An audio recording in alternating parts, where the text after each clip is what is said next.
Brennan's View Condos are presented by Irish Realty. Only a few luxury units remain. Tailgate on the Brennan's View's rooftop deck, just steps from Eddy Street Commons and the Notre Dame campus. Take advantage of a $2,500 buyer's upgrade package through the end of November. Check out brennansview.com or irishrealty.net. What is up, Notre Dame fans? Mike Singer and Tim Hyde with this week's Notre Dame football show, which is sponsored by Brennan's View Condos, which is presented by Irish Realty. Lots to talk about. We got Notre Dame flipping a player from the SEC.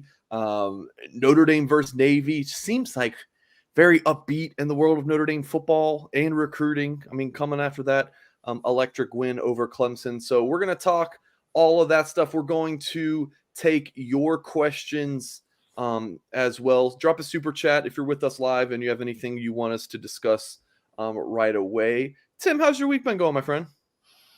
Oh, it's been going great.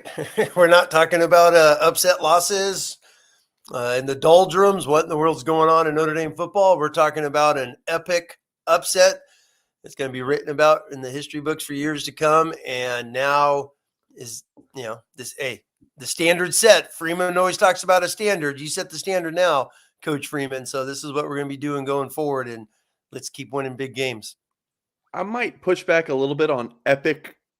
Oh, it's epic. Up number 4. That's going to be. Hold on. Number 4 in the country. The longest winning streak. No. What you said there kind of made it seem like App State, Michigan. I mean, this ain't little old Notre Dame. I mean, this is Notre Dame football. I mean, you know what I'm saying? 5-3, unranked Notre Dame football with a backup quarterback going against the nation's. See, no one really talked about it. The nation's longest winning streak. Everyone thought little Clemson was down, but they had the nation's longest winning streak now. And they came into South Bend 8-0, number 4. Whether people wanted, they weren't deserving, they're 8-0. And Notre Dame just took them to the woodshed. So epic, whatever, but when an unranked Notre Dame team beats the 4th ranked team in the country, not only that, but it's not just your average number 4 ranked team in the country. It's Clemson, who Clemson and Bama have been the 2 big stalwarts the last 10 years. Heck of a head football coach who Jack Swarbrick mentioned by name when he hired Marcus Freeman. You beat one of the premier programs. It's not like they beat number 4 Baylor. They beat Clemson, who is a premier program, and that's how I look at it. Notre Dame's Notre Dame. I know you have your crush on Dabo, but oh yeah, I love Dabo. I've been around him a few times. Great coach, but I know Notre Dame's Notre Dame, but Notre Dame's not Notre Dame when you lose to Stanford Marshall and you're favored by 18 plus points. That's not Notre Dame. So let's remember that. I'm not saying it was not a major upset or a fantastic. It was just epic to tell your grandkids about. I don't know. Hey, you score on a block punt, a pick 6, another interception that shuts basically another defensive touchdown. Offensively, and that's the thing that also gets lost into this. People are like, Notre Dame 35 points. Offense scored 14 points. Yeah. Technically, I know they had the 14-yard drive, but they had 2 drives of 75-plus yards. The rest of the time, ground pound, killing clock. It was almost like a little Ohio State type of a game where they'd get some first down. They only had 1 3-and-out in the whole game, so killed the clock, punt. Unbelievable. I think their 3-and-out was the first series. After that, they had a lot of mojo going, moving the ball. Unbelievable punts by John Sott, where Clemson had to start inside their own 10 multiple times.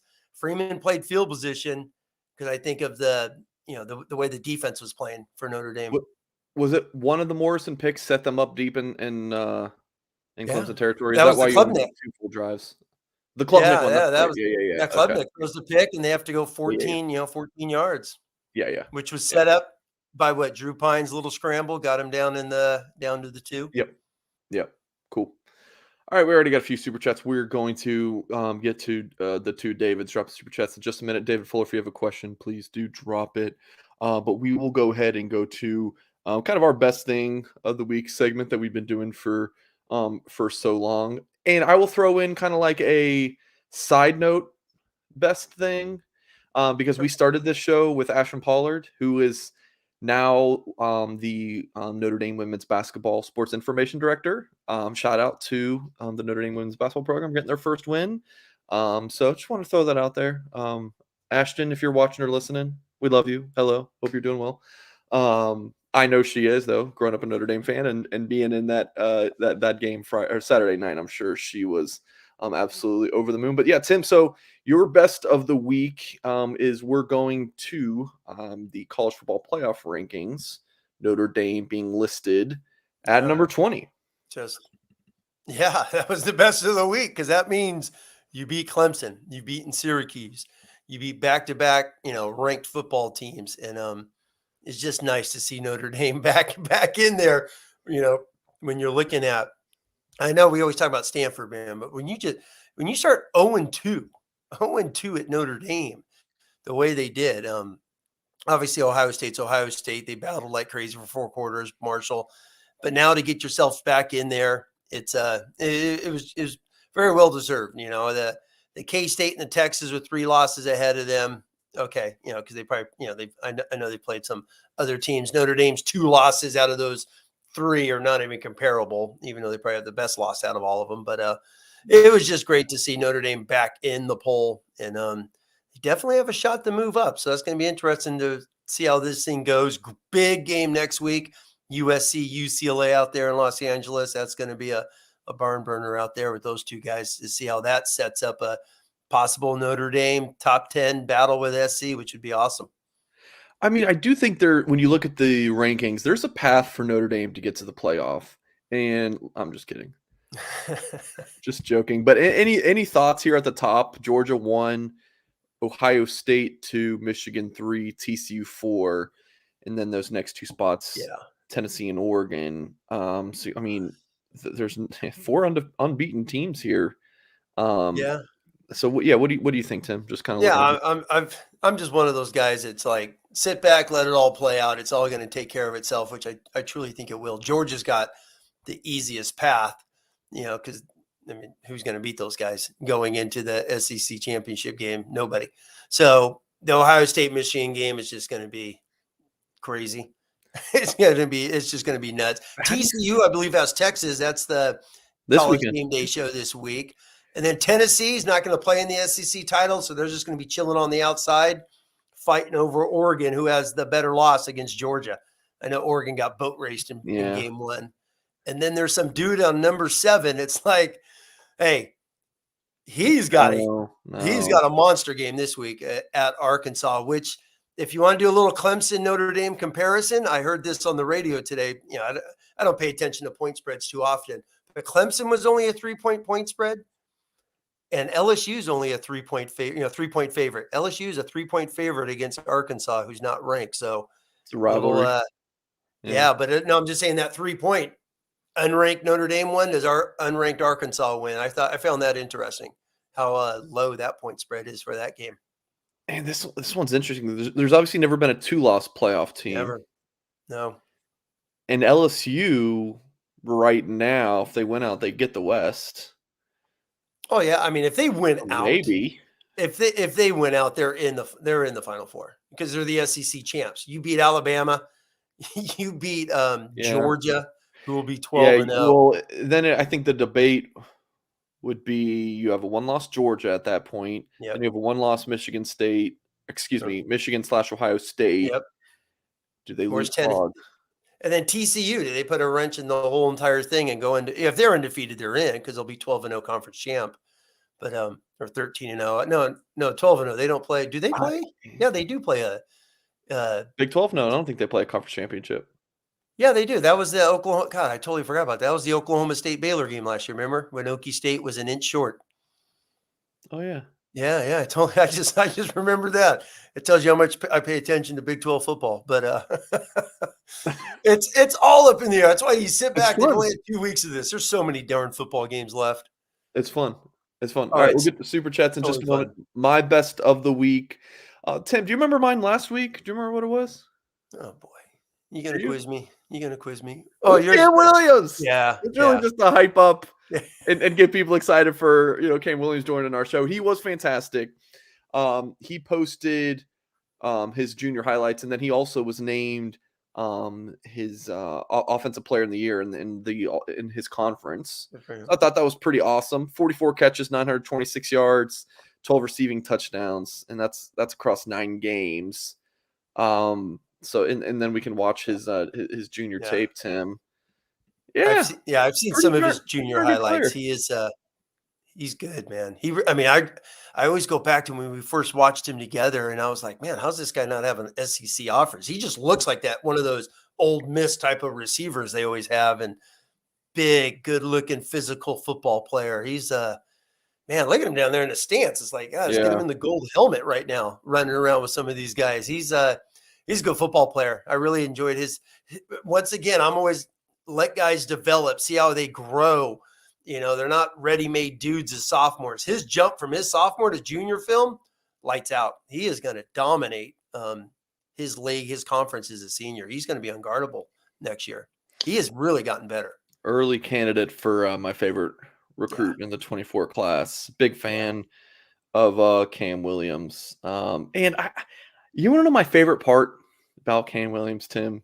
In covering recruiting, it's obviously a lot about the player, but it's a lot about the story, right? Like Carson Hobbs, who we're about to talk about, grew up a Notre Dame fan. Like, that's a fun story to tell. I'm chomping at the bits, to write all those articles, about kind of his path to growing up a Notre Dame fan to, being a Notre Dame commit. Like, when Notre Dame beats Clemson, he enjoyed that just like all of you did who love Notre Dame. So that's different than, an Irish commit from California who didn't even know about Notre Dame until a couple years ago. Williams grew up a Michigan fan. He grew up in a family who hated Notre Dame. Yeah. The story with his grandfather is the best. Yeah, that he told us last week. Yes. Yeah. He told us and watch that back. I mean, Cam Williams, I love his story and just that complete opposite, that he grew up disliking Notre Dame. I don't know if he hated Notre Dame, but like, that was not the school that he grew up watching. And he had a Michigan offer. Another On3 insider predicted him to go to Michigan, and then Notre Dame swoops in and lands them. So best of the week is just the outstanding year for Cam Williams. No, I was going to say, let's take 30 seconds. Where do you place him with the 2023 guys? That's an interesting look at, comparing him to Greathouse, Flores, and James. I think there's a lot of similar skill sets. Yeah, I was going to say that. Him, yeah, I was going to say the same thing. He's got a burst like James does. Really good ball catcher like Rico Flores, and he looked. Greathouse is thick, strong, powerful build. I was going to say I think Cam Williams is the same type of player as Greathouse with his body and his strength. And he ran a really good 40 at Notre Dame over the summer. I don't remember the exact time, so I don't want to say something that's incorrect. But On3's number 20 overall player, number 5 wide receiver. All right, we'll go to some comments in just a moment here. But I want to bring up this comment here from who loves drama? Everyone loves drama. Yeah, what drama?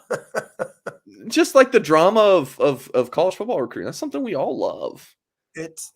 If you follow Notre Dame, it's always drama, because Notre Dame's in the little South Bend, and Notre Dame's got to go into every state and go get these great football players from all the state U's and wherever they get them from. They're plucking guys away, So yeah, it's a battle when Notre Dame recruits. It's there's no days off. That's for sure. Yeah, absolutely. And of course, folks, this week's show is brought to you by Brennan's View Condos, presented by Irish Realty. Only a few luxury units remain. Tailgate on the rooftop deck, just steps away from Eddy Street Commons and the Notre Dame campus. Take advantage of a $2,500 buyer's upgrade package through the end of November. Check out brennonsview.com. You can give them a call, 574-360-2569. Tim, I want to move here. I really do. Yeah, oh my gosh, I would love to live that close to Notre Dame. That would be absolutely fantastic. How about, Tim, nice just, spot. Maybe just divorce our wives and leave the kids and just me and you hang out. Close to Notre Dame. The next blue and gold office needs to be in one of those, so we have access to the tailgates. If my wife is listening, baby, I'm not leaving you. We're good. And if Tim's wife and kids are listening, no, it's not happening. They usually do, believe it or not. So when she's hanging out with the kids, getting them ready and all that, they always put Dad on the background. The kids always say, "Dad's on TV." Yeah, I'm on TV, guys. So they're always. So if I ever meet your kids, they're gonna use the word chit chatting. Oh, all the time, like all the time. Dad's gonna go chit chatting.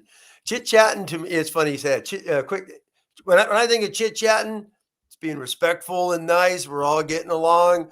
1,000 different opinions, and listen to them all, and enjoy listening and learning from all. That's the way I look at it. Now I just got to remember that if your kids are listening, I got to keep it PG. They're good. They're good. They've seen Dad coach a lot. All right, super chat time. Then we're gonna talk Karson Hobbs. David Knight. I want to mention this dude he's been with us, supporting us since we really got this blue and gold YouTube channel launched a couple of years ago. Says this might be far-fetched, but does Keelan Keeley see this and at least think a little bit? Also, do we have a good shot of finishing strong? But do we know resting on laurels? No, I don't think so. He was pictured wearing a Notre Dame shirt today at his school. I will mention that. But his best friend signed with Notre Dame baseball, so that was the reason for that. I've checked in, and I reported Blue and Gold yesterday that Notre Dame. This is kind of how I compared it. Your girlfriend breaks up with you, and a few months later, you're thriving a little bit, and she's just gotten, maybe was flirting with another guy, and that didn't work out, and you just got that promotion at work, and you just call her up and you say, "Hey, what's up?" Now that's pretty much what Notre Dame's doing. Right? They just come off a win against Clemson. Alabama just lost their second loss of the season. I think that's pretty much what Notre Dame was doing. Does anything come from it? Probably not, David. Highly unlikely, to be more specific. But yeah, why not call? Why not? I mean, the worst they can do is say no. He was committed for 13 months. Yeah, might as well check in. Never hurts, right? So, do we finish strong? Yeah, I think Notre Dame finishes strong. Yeah. And I don't think it's going to be it might be a crazy few weeks. Notre Dame typically doesn't have the craziest signing days, but it might be in this class because there's a difference between Notre Dame recruiting under Marcus Freeman on both sides of the ball, right? Last year was just one side of the ball. Now you get Freeman's recruiting all these guys, and it's an aggressive staff. There's no settling for, such and such. Like they're going after the guys that they want. All right, David Fuller dropped a 199. Says, can a team win by playing the old way of two backs and a fullback? Which, talk a little Navy right there. I don't know. What do you think, Tim? Oh, I think he's talking about obviously Notre Dame. Can they keep winning?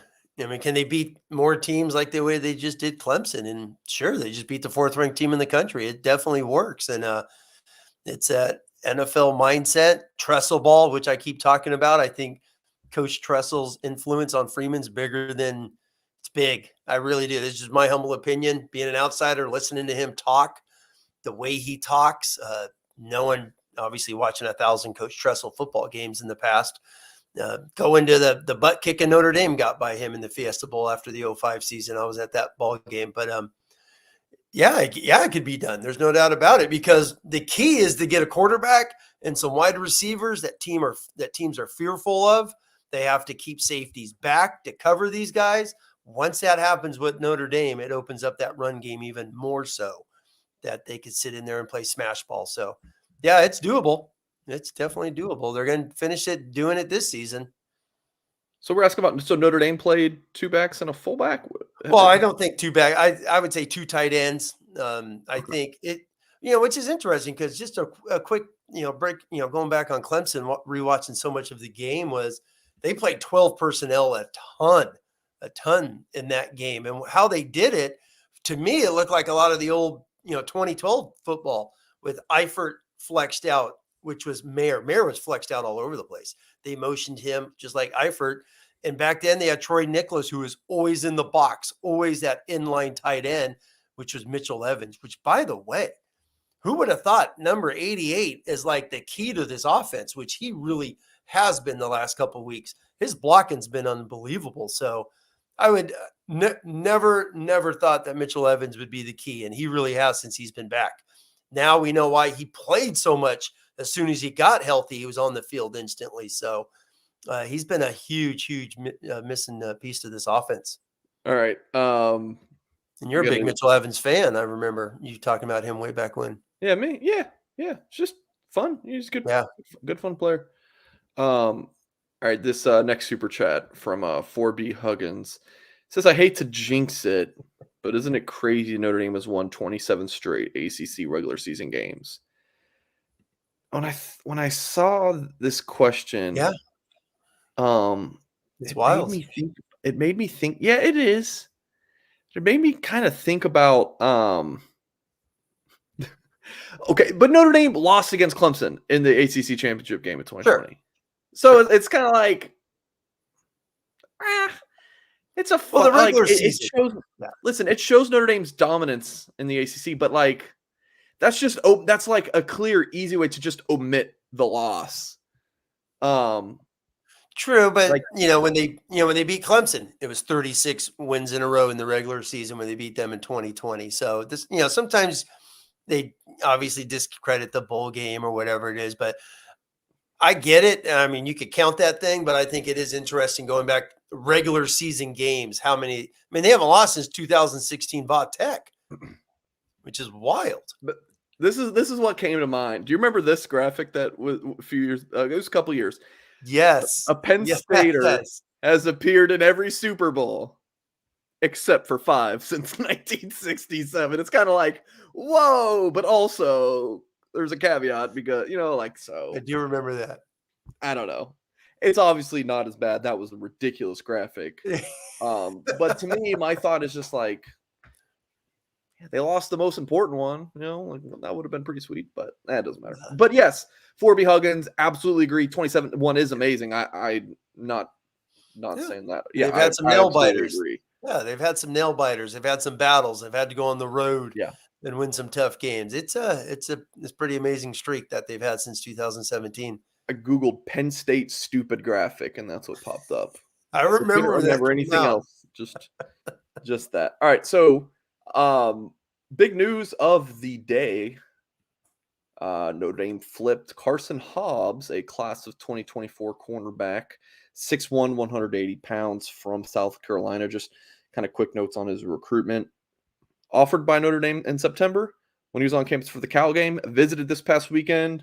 On Tuesday night, he announces that he's decommitted from South Carolina, and about 13 hours later, he commits to Notre Dame. There's the rundown of the recruitment. I'll go a little bit more in depth, though. But yeah, Tim, pop on his mid-season sophomore tape. He's not a highly ranked guy, and he only has 1 interception this season, but he looks like a pretty technically sound dude. I don't know. I like him, Tim. What do you think?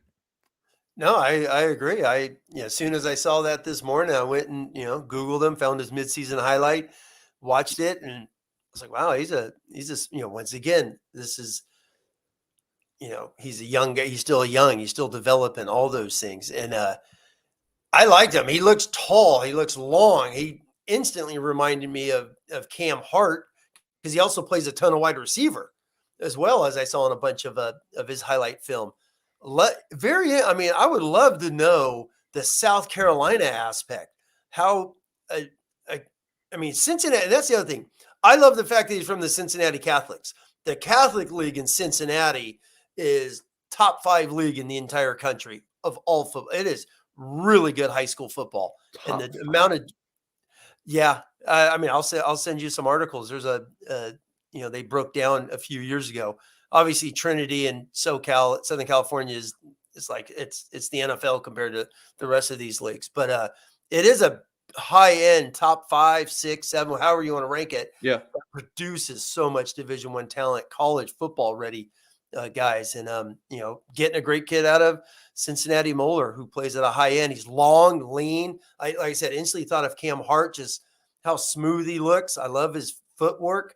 He's a good football player. And then I'm like, he's an SEC player. How did South Carolina go into Cincinnati and get him? Is there some connection? Because I have no idea. I found that just wild how early he committed to South Carolina. Yeah. The staff did a great job there. Yeah. Yeah. Okay. Yeah. Big P5 I didn't know offer, if they're. identified him early.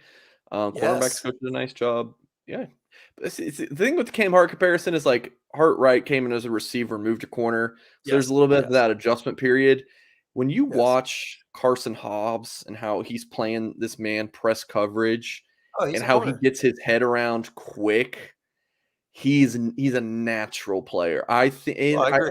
I don't have the verified times on him in terms of like 40 and all that. So I don't know if he runs track, but I've heard he's speedy, in the track times. Just don't have, the exact He's a verified times, but there's a lot to like here. I think lot. Notre Dame just got a dude. And I was told by a source that he bleeds blue and gold, not just our YouTube channel, which I'm sure he loves. I'm talking about that Look at Notre that run Dame right blue and there. gold. So you have a diehard Notre Dame fan, who's this talented. I mean, it's a no-brainer. No, he's. I mean, I like him. It's. I know people look at the rankings and all that. My God, Notre Dame's played has had so many guys that aren't top 100 cornerbacks be huge successes at Notre Dame, and as we've talked, wide receiver corners. There's a million of them in the United States. How do you rank a million of them? It's crazy. So he's good. He comes from like I said, highly competitive high school football, very well coached. All those programs in the Cincinnati Catholic, they're all run like Division Ones. The way they scout, the way they lift weights, watch film, practice, all those things. That when they get to the D1 level, that they're ready because so many of those guys could play. But yeah, when I say the Cam Hart is because I knew Cam Hart was a wide receiver, he has a ton of wide receiver film, especially his sophomore year. I went back and watched that where he's just lighting it up as a wide receiver. So two-way athlete. Notre Dame has had a lot of those guys recently, guys that could play offense, defense, special teams, guys that are very multiple, could do many things with the ball in their hands. So really good ball skills. I liked them, and it adds to the 2024 class, getting a good kid out of the Midwest, and I'm sure they'll be fighting off many dudes down the road here for him. Yeah, it's a really nice class early on for Notre Dame, and Yes. wrote about this at Blue and Gold in a kind of my commitment column about him is like ask anybody 3 positions Notre Dame has needed to recruit better: quarterback, receiver, corner. I think we can all kind of agree on that, right? This 24 class for Notre Dame. What do you have? Yep. Look at your 2 highest ranked players: a quarterback, receiver. And again, Hobbs isn't ranked very highly right now. You can see the industry comparison. Have ESPN and Rivals really not ranked them yet? Is that accurate? Come on. Yeah, No, I don't even think we've added it yet. But yeah, so we'll figure that out. But yeah, he's a dude. He's a dude for sure. So yeah, But he'll shoot up a ranking. that 24 class, Mike, though some of those dudes have been posting their film out there, have just been like not waffle, right? Wafel. I mean, his film, that's another Brennan Vernon type guy. Holy moly, that guy's relentless. Yeah, So I've seen some of him. I love Peter Jones. He's just a monster. yeah. The thing about Wafel, Some good dudes you, here. you talked about like South Carolina going into Ohio. Yes. Oklahoma offered Owen Wafel a couple weeks ago. It's like, Really? the hell's Oklahoma doing offering a Notre Dame commit at Hun Hun School in Princeton, New Jersey? Yes. That just goes to show like that he's like Owen Wafel is Yeah. is a dude. I don't think he's gonna, blow you out of the water, testing wise or his measurements, but His film. production against good football in Jersey. Yes. So But his film is just wild. That dude gets off the ball and it's just, I mean, he just plays with his eyes closed and goes 1,000 miles an hour. I mean, he is relentless. As soon as I was watching some of his junior film, I was just like, oh my God, it's Brennan Vernon again. They're getting another one of these guys that's just going to dominate the interior of the line. So it's a heck of a class led by the one everyone can't wait to see in a Notre Dame uniform, CJ Carr. Amazing how long we got to wait to see him. Feels like, 5-6 years from now. Holy moly. Yeah, absolutely. So, all right. So that's Notre Dame flipping Carson Hobbs, 6'1", 180-pound cornerback. from his South Carolina commitment. So, yeah, good news for Notre Dame there. Find more information on him at blueandgold.com. You can also head to bluegoldonline.com. That is our magazine that covers Notre Dame football. You get it, something in your hands. That's just Yes. special. I know Tim Hyde is a longtime Blue and Gold Illustrated subscriber, and I'm looking at my stacks and stacks of Blue and Gold Illustrated magazines. I'm certainly a big fan as well. Tim, you can we'll give you a quick break as we hear from our sponsors over at Rogue Shop, which is a husband and wife outfit, as Mr. Rogue and his wife Shar are craft cannabis farmers who specialize in small batch sustainable plant medicine, a true holistic type of small business. They farm it and grow it all themselves and do everything by hand. And their website to visit is rogueshop.com. Promo code blue and gold.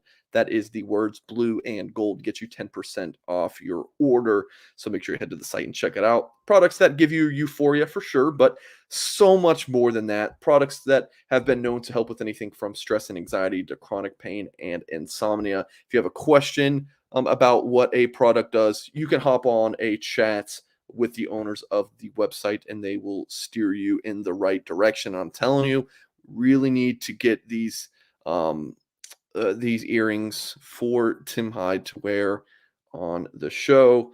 Yeah, owners are great. Shar has sent me a box of product, handwritten notes, detailing all of the products with instructions. Guys, their goal is holistic healing, making your life better. If you suffer from stress, insomnia, if you need to reduce inflammation, anxiety, mood disorders, topicals that are great for pain in specific areas.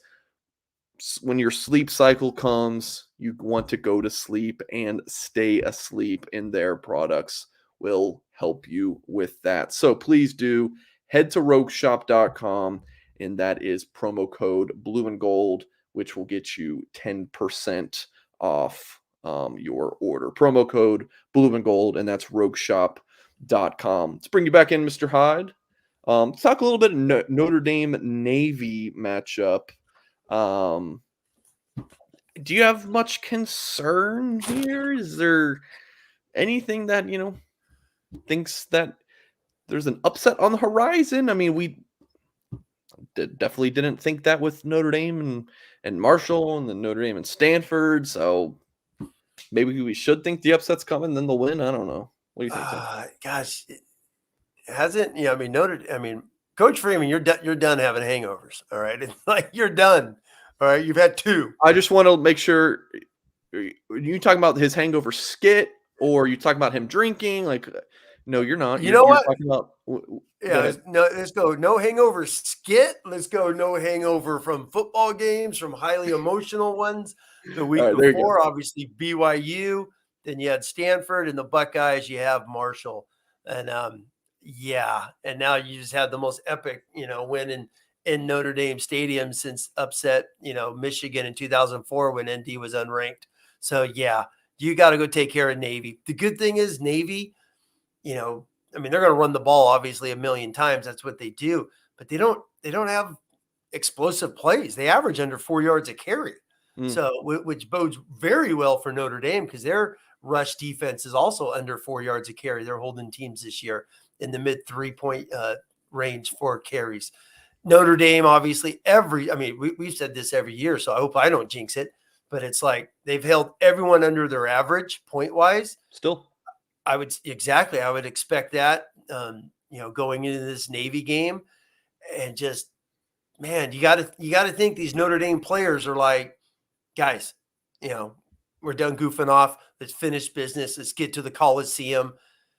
I mean, who in the world would ever thought this team has a legitimate shot at winning 9 games in the regular season with the start they had? Stanford, the sloppiness with UNLV, Drew Pine just struggling, to get 50% passing, and it's just like, man, this team's going to go 6-6, 7-5. Let's just get it over with, Mike, and just start talking signing day and spring football. And lo and behold, back-to-back big upsets.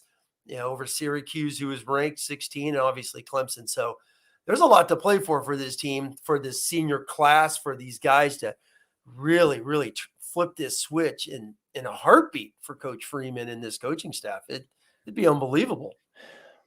My thoughts on this game, I think Notre Dame is – what's the point? The spread. Yeah, what is the point? Is it 7? I thought I saw 17, 18, which I thought was extremely low. I know it. I think it opened at 17. No way. Oh my gosh. What is it? It opened at 17 and a half. Yeah, I thought it was 17 when it opened. I thought that was really low. Oh, they're going to cry. The spread's dropped to 15 and a half.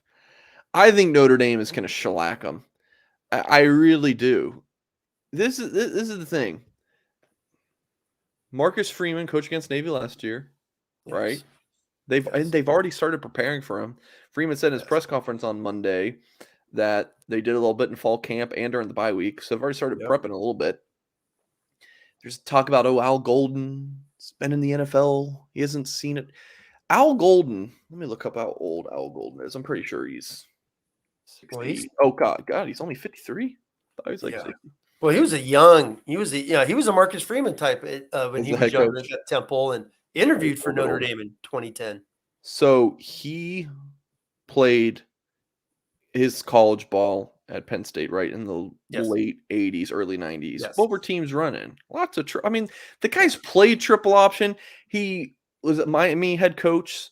So that's when Paul Johnson was head coach at Georgia Tech. So he's coached many games against Georgia Tech. They're both in that same division, the Coastal and the ACC. And then when he was a head coach at Temple, I went and did a bunch of research.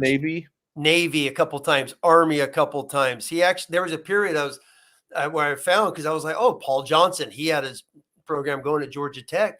I think the first 3 years, where Golden was building up Miami, they were horrible. They upset twice ranked Georgia Tech teams. So, and Golden, I know he hasn't coached it in a while and whatnot, but he had a period of six straight victories over triple option football teams. He lost a couple times early at Temple because they were 1-10 and he was building.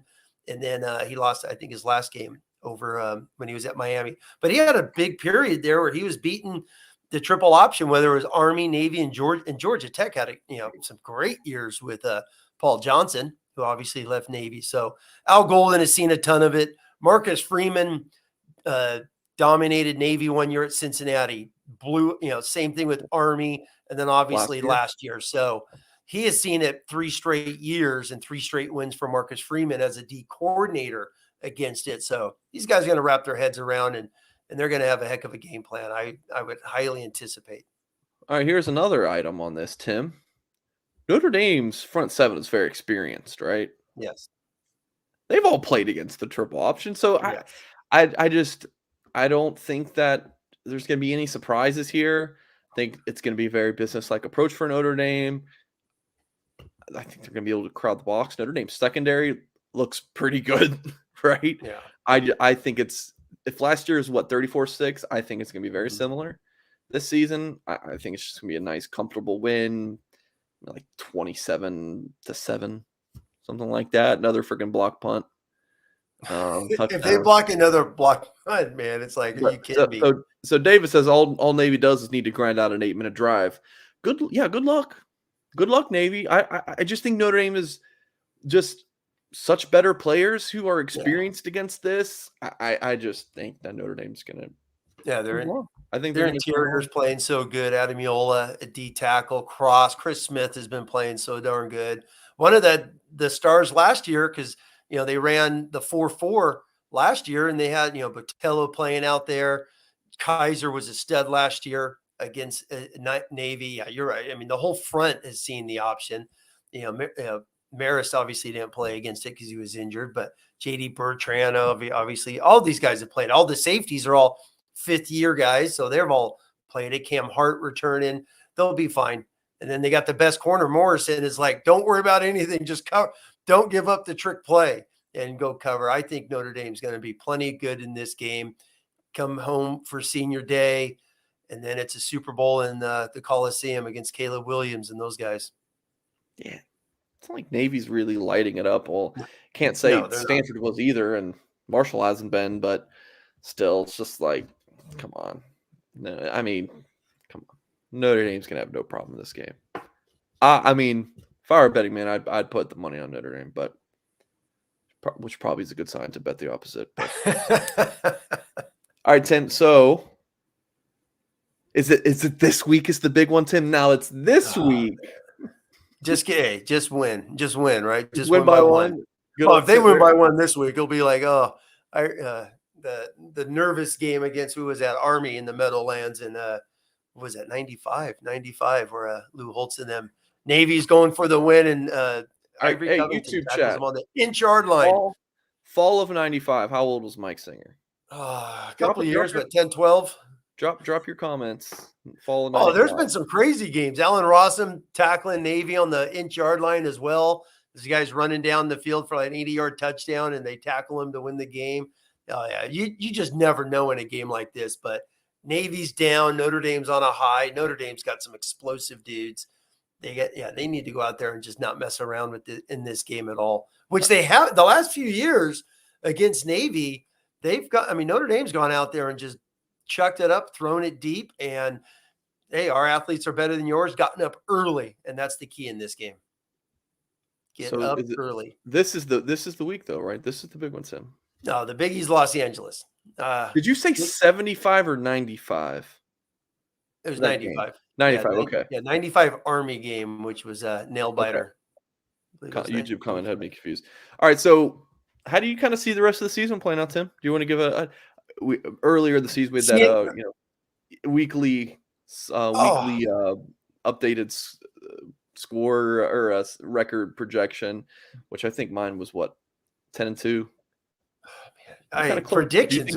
There's no predicting this year. Every time we've done this, we throw it out the window the next day. Do you think they can run the table? And I mean, will Notre Dame go 10-3? I don't know. I can't tell you who they're even playing the bowl game, but I don't know. What kind of chances do you think? Because they're definitely in good form right now. Yes, and I think when we say the 3 losses again, I think we need to just get rid of the first 2, which obviously you can't as you're moving forward. But I'm just talking with Pine. But Pine, just get rid of those first 2. Can Drew Pine go 9-1 as a starting quarterback? I mean, that might be the question going into SC, which is just amazing to think about. Stop. When did Ben Morrison start? When was his first start at Notre Dame? Oh, so we're gonna go to the Morrison era? Well, I'm just his asking first a question. start was he? Scroll up. God, was he game 3, right. Game 4? Let's get the crack staff on this. Yeah, was it early? All of a sudden, he just started. He got out there pretty early. I don't know if it was Cal. Humor me. Let's say it was. So we have so is Morrison going to go 9-1 as the starting corner? That's the better. Why question. Is it? It's always the quarterback though. That's the always the quarterback. Well, the quarterback's got to throw the darn football. So there's got to be times even in last. No, I was going to say even in last week's game where it was an O-line, defense, special teams, formula to win. Drew Pine still had a couple scrambles. He had the zone read keeper. He had he had 2 scrambles of 10 yards in that game for first downs. Obviously, the zone read keeper, the beautiful pass to Mayer, great bootleg pass to Jaden Thomas on one. So Pine still did do some things. It's not like he was 2 for 15 and he handed off. I know, but it's like when we talk about Notre Dame winning these games, but when we talk about Notre Dame winning these games, it is so much about the running game, the defense, and the special teams. And we're talking about someone. People come in our YouTube chat and are like, "Hey, Mike, what do you got to say about Drew Pine now after he has a stinker?" And that's coming from that guy. I'm just like, it's not Drew Pine could go 9-1. It's the Notre Dame football. It's the team. Maybe in the NFL, it's like Brady versus Rodgers matchup. Sure. Like this is their record head to head. In college football, especially this Notre Dame team, I don't know, because if Tyler Buckner were the quarterback, they might have the same exact record, probably, maybe one more win even. So I don't know. Mike Singer could hand the ball off. I don't know. Yeah, but there's always key moments in games, and Pine did make some key moments in the game last week. Don't get me wrong. I love the man. Love the man. I know. Love Drew Pine. So, I'm just but saying, I Pine just is don't the like quarterback. Pine's record as a starter. Let's get Ben Morris and his record too. Hey, yeah, exactly. Josh Patterson came back in time. So, exactly. What's Patterson's record? Hey, Chris, I don't think Chris Smith lost a game as the starting nose this year. So how's that? So, all right. So what's Chris Smith's record as a starter? He may be 3-0, 4-0 as a starting nose.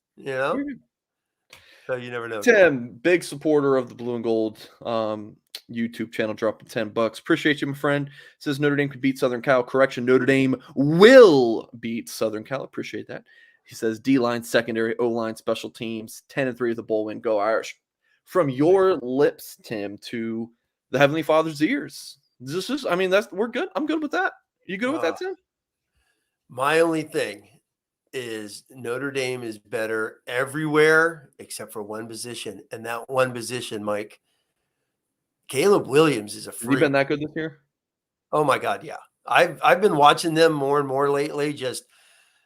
Notre Dame may run for 400 yards. Their front, they do some weird stuff on D. They have one really good DN, number 49 for SC, is a stud. But they're not that physical. They're light in the pants at linebacker all over. Notre Dame should just be able to. It may look like some of the old Holtz teams where they just would march 80 yards smashing the football, which they can do. But man, Caleb Williams is, if they beat UCLA, he's going to be a Heisman Trophy finalist. He's got to be. He is that darn good. He's lights out. He's a one-man machine. He really is. The way he moves. He's Patrick Mahomes already at this level. He's that good, and I'm not going crazy. He is special to watch. He's scary because he's just going to scramble and just find some dude sitting there on 3rd and 8 for a 12-yard hitch route, just waiting. He extends drives. I truly believe. I think Notre Dame's a better football team, having watched SC a handful of times this year. But they got one dude, and he is just going to be. He's going to be a headache to watch. He's going to scramble. DJ scrambled for a couple first downs last week.